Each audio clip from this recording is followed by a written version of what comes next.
पूजा पाठ शिकायचं ढोंग करून मी तुझ्या वडिलांकडे शिवनाथकडे गेले, त्याला भुरळ पाडण्याचा प्रयत्न केला आणि जेव्हा तो माझ्या हाती लागला नाही तेव्हा मी तुझ्या आईला देवयानीला जिवंत जाळलं.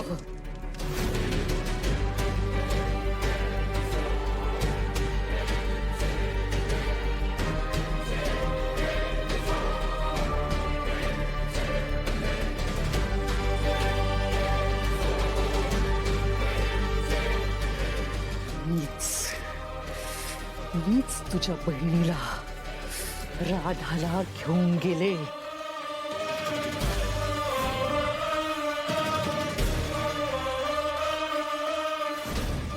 आणि या सगळ्यानंतर तुझा बाप वेडा झाला.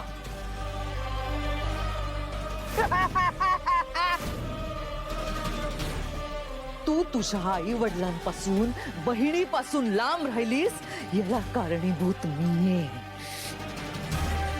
त्या दिवशी तो शिवनाथ इकडे येऊन जे काही बोलला ना मीरा, त्याच्यातला एकूण एक शब्द खरा आहे. रामपुरे घराण्याच्या कर्त्या बाई साहेबांनी फसवलाय मला. बाईच्या देहातली राक्षसी नाही, ही राक्षसी. माझ्या छोट्याशा गोड कुटुंबावर जे अभद्र सावट पडलं होतं ना, त्या अभद्र सावटाचा बेसूर चेहरा हा होता. एक गोष्ट लक्षात ठेव मीरा, तू जर का माझं म्हणणं ऐकलं नाहीस तर तुझं जगणं मी असह्य करून ठेवेन.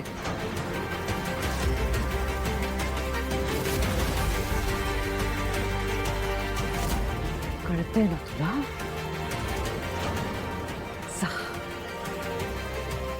आता जाऊन सांग सगळ्यांना, मग तुला तुझी लायकी कळेल.